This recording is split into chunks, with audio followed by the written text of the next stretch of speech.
Are you telling me that if you have this Tourette syndrome, you can say whatever you want all the time and never get in trouble?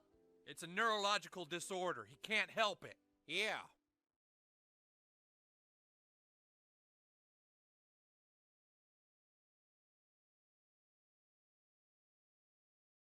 And thus it began.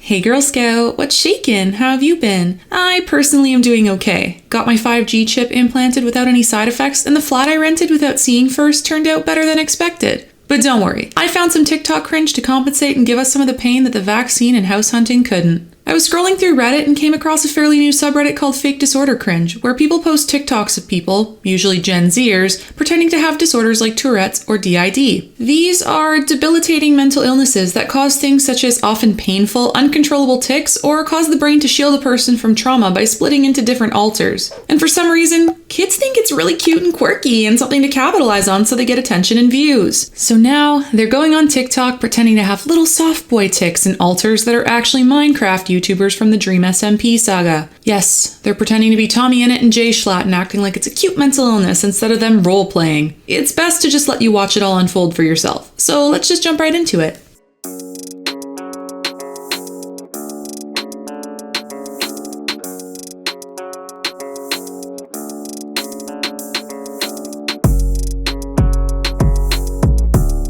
Their name is Gasoline because them pumping cringe content in my feed is driving me up the wall. Seems like a foolish decision to add the term aesthetic into a TikTok where you talk about your supposed mental illness. I don't know about you, but I wouldn't want to try and gas myself up by acting like wearing alt clothing and holding on to severe childhood trauma was some cute look you could just achieve through a bit of makeup and Googling some symptoms. I'll make sure to stay on Petrol of Fake Disorder TikTok to see if any alters named Diesel show up next. I ran out of puns, so let's just move on to the next one.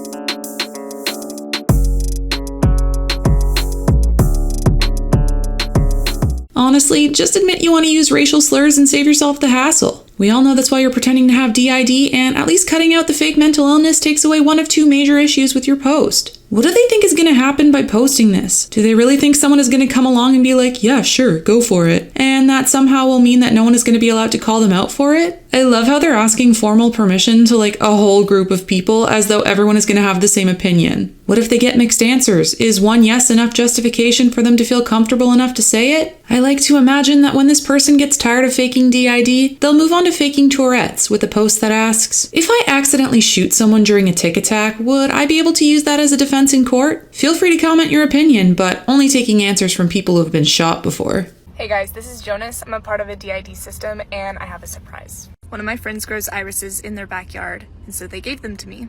And one of our alters is named Iris, and we're like kind of together, so I'm gonna surprise her with them. So I fucked up. I dropped the flowers.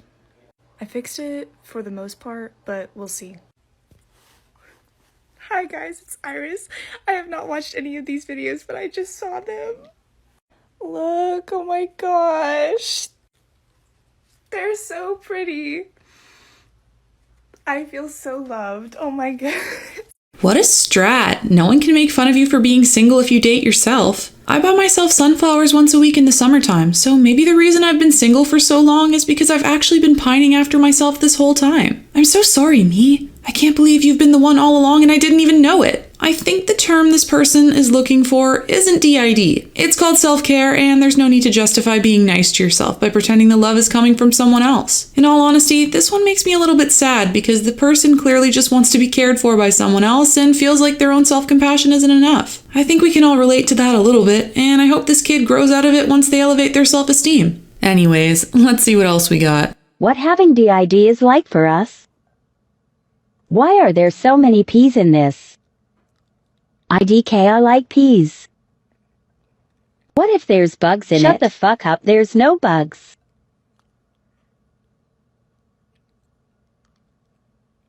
Are we filming? Why are we filming? I'm making a TikTok. Pog. Can I front next? No, shut up, I'm fronting later. Will literally crazy murder you. Jesus. I don't want a lot for Christmas. There is just one thing I need. And I shutter her fucking mouth. What is love, baby? Don't hurt me, don't hurt me. I swear to fucking God.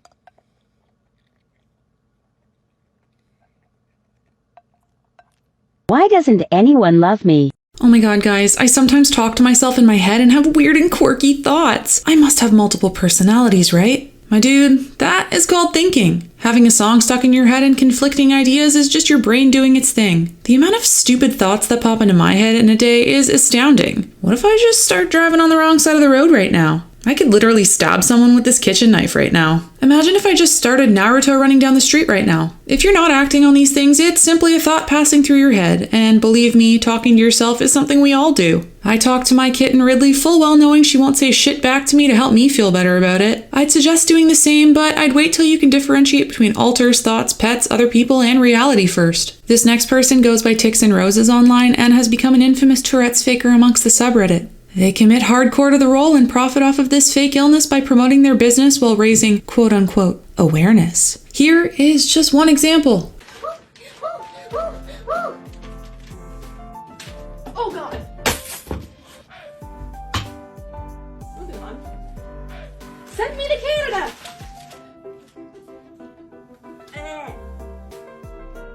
I'll get her a new one. Wow! Wow! Wow! Eat the burrito. No. One for you. Woo! Woo! Pew, pew, pew, pew. Mine. Mine. Mine. Mine. Mine. Nope. Nope. Nope.